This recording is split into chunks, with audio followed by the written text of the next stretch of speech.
Ready? Say when, Frank. Go. All right, Freelancing with Sonny with Allessandro from the Hathaways. Hi there. Hey. Hi guys. How are you? Very good. Wonderful. Nice to see you. Yeah, thanks. Never really met you before, but no, but we know each other in a certain way. Same friends. Exactly. Same crowd. Nick's in the group. Who else? Adam's. Adam, yeah. James. 3 people off Greg. the back. Oh yeah. Yeah, and Nick. Yeah, so you were in the Cheetah Curl Motherfuckers in the 80s. Yes, I was, yeah. And where was that band? It was from Pisa, Italy, actually. Oh. And it was one of the first punk rock band in Italy. It started to play, I believe, in 1978 or 1979. There was another drummer. The name was Andrea Solani. He was going by Viper, a very good drummer. He played for a few years with CCM, and one day asked me if I want to enjoy the band, and I was a big fan actually, because it was already a cult band. So yeah, I enjoyed in 1980, I believe in 1982, and we played together till last tour was in Europe, was 1988, yeah, when we broke up. So we went 3 times in Europe. We have a North American tour in '86. Actually, we came in Canada as well, and we played in Vancouver with Roots Roundup and DOA. I knew DOA would be involved. We were in tour in 1986 with DOA. Awesome. We were open for DOA and Toxic Reasons. Wow. Yeah, and it was a very good time. The '80s was very good. Oh. The punk rock scene was fantastic. Where was that, in Europe or here? Everywhere. Wow. Everywhere. In Europe it was strong, in North America was strong. Everywhere you were going, it was just everybody was just bringing to their home and just open the house. It was great, not really. Excellent. Where are you from in Italy, actually? I'm from Tuscany, from Pisa. Wow. I left in 1994. I lived for 5 years in San Francisco before move. Definitely, I came in 1999 in Vancouver. 99. Yes, it's 12 years. Excellent. I'm married too. Oh, beautiful girl. You're still married? I am. I will be forever. Oh, good for you. I love my wife. It's good to hear someone with morals. Yeah, you know what? I do. I think that when you got married is something, for me, something quite serious. So I don't like to play house. I play house when in my 20s, in my 30s, so I'm 48. So I got married 11 years ago, actually. And I was quite serious. I'm committed to. Good. So, you've been here since the turn of the century. Yeah. It's a beautiful city, Vancouver. Excellent. And any other bands you were with? Yes, actually I played from 1989 to 1993 with a band that was quite well known in Italy. The name was Not Moving. It was a kind of, at the time we were playing kind of Cramps / Gun Club. It was more the kind of rockabilly rock with influence of definitely with rhythm and blues like Hendrix, stuff like that, and with a singer, a girl that was sing, and a keyboard player that was another girl. So we were 3 boys and 2 girls. It was very good. I love play with girls. I really do. I adore bands that are mixed. Understandable. Yeah. Different exchange of ideas. Completely different. Different train of thought. Exactly. That's why it's so interesting. Yeah. I personally enjoy it. I did in the past. And what else? Yes. And before I came over here, actually before leave Italy in 1994, my last band was a country rock band. The name was Stampede, and we were going North Italy to play gigs, and we were quite well paid. Naples? No, North Italy. Okay. North, up Italy, like Milan, Turin, Brescia, Verona, these places where there was some country scene at the time. Don't ask me yet, because but however, definitely I was doing for money, because I was getting some money. But certain tunes were cool, actually. Yes. I don't dislike country. Certain songs I think are great. Still, I mean, lay down the music for the rock and roll, pretty much, the country. So I mean, country, rhythm and blues, and on and on and on. So how's the rock is coming from? So there's a lot of country influence also. So it's very important part of the music, the evolution of the music. So I start to appreciate it. later country. But yeah, definitely so. I think it's part of every musician's evolution. Yeah. You play a bit of this for a while, a bit of that, and you forge your own style. Yeah. And I think you'll learn something from... Absolutely. I think when you play, you should be very open-minded musically, especially being a drummer, when you lay down a beat. So, I mean, it's quite important in the way you play. So, I mean, and the more you are exposed from the different genre, more for you is going to be easy to express yourself. For my job, I'm as a drummer, so I have to lay down a beat. So it's easier. Being exposed to different type of music that I am actually, because I like it from opera, Italian. Oh, yeah. I adore, of course, being Italian, from jazz to blues to punk rock to The only music that I'm not really keen of it's rap. Well, of course, it's something that I can. The old style rap like Public Enemy stuff. Like that. Yes, but. The rap from the 90s stuff, I wasn't really... No. It's not my genre, I don't know, my generation, I don't know. What's popular in Italy? Honestly, I wouldn't know, because I left in '94, and when I left, it was popular. Rock is extremely popular, so Italy, it's... Excellent. I mean, it is, yeah. And what else is going on? Have you ever liked Iron Maiden? No, honestly, heavy metal is not a genre that I've never been into. Heavy metal, okay. Even though I think I'm a great musician as well, but it's a way to approach the music that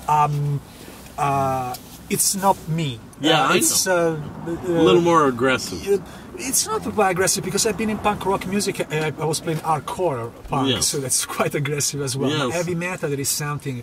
I don't know, maybe the way they dress. I don't know, the way they introduce themselves on the stage. I'm not a big fan of heavy metal, with all the respect for the musicians. Maiden singer Bruce Dickinson has a solo project as well. And he had a song called I'm in a band with an Italian drummer, and all the girls that fall in his lap. And I laughed when I heard the song. They did almost a Zappa-esque version of it. Because the band he did have an Italian drummer, and you're an Italian drummer, so I just laughed. I'm in a band. I'm in a band with an Italian drummer. It's a funny sort of Frank Zappa ripoff song. Yeah, I guess. Yeah, it's a laugh, and he gets on the drums and goes. They're just having a joke. Yeah. Now, Yeah, you were in a country band, a punk band. Yeah. And what are you up to these days? Well, not much. The only band that I'm playing is the Hathaways. Yeah, and actually, well, I'm playing with some friends for the last 4 years, just for fun, and we go every Friday. Actually, the last 4 years, and. Pretty much we improvise. Yes. We go, there's a keyboard player, 2 guitar player and a bass player, and usually we just improvise. It's nothing written down, we don't know what we're going to do, but it's interesting stuff, because you can really be, pretty much you're free to do whatever you want, so there is no rules. And it's another way that I really like to improvise so much, because with the Hathaways I'm just play songs that are all covers, so that means songs that from someone else. So you have to play in a way that you have to learn pretty much to play in a way that it's not your way to play, because it's music and another rhythm that another drummer play. You know what I'm trying to say? So it's completely different to approach the music when you play covers or when you play pretty much free. So without no boundaries and nothing written down. So how do you feel about your bandmates in the Hathaways? Oh well, I love all of them. Very good people, good friends, and very good peers for me. Yeah. And you're having fun in Canada? Yes, I do. You're enjoying yourself. I have fun. I love this place. I'm so blessed to be here. Good. And you're enjoying the married life? I do. Any children? No. Oh, all right. They won't come. Oh, do you have any crazy stories about Italy? Any wild stories? I might. Oh my goodness, he doesn't want to say anything on camera? Yeah, it's okay. No. You've toured Europe? Yes, 3 times. And North America? Yeah. Excellent. Yeah. In the 80s. Yeah, any wild stories in the tours? Well, Anything funny? There is so many stuff. There's so many. What can I? You know what? The place that I think I have more fun and during when we were in tour is Germany. Germany always been a great place to go in the 80s because the German punk rockers were so tough and so well organized that every time we were going playing places, everything was done so German style, was so very well done. Very well done, and the place that the squats were fantastic. They were running like freaking just so everything was perfect. The PA, all the instrument that we were found there, the promoter were very professional. Excellent. And they have a beautiful. All the places where we were going to play, the majority were squatted from the anarchists. The 80s were so. The punk was so very. It was also politics. Of course. A lot of politics. And I read Joe's book.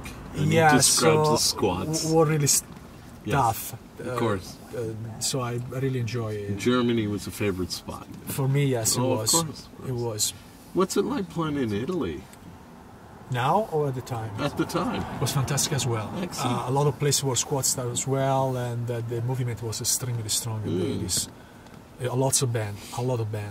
I would love to go to Europe. Just be myself, have fun. Yeah, I'm sure you would like it. It's a lot easier touring in Europe too, isn't it? It's easier to tour in Europe?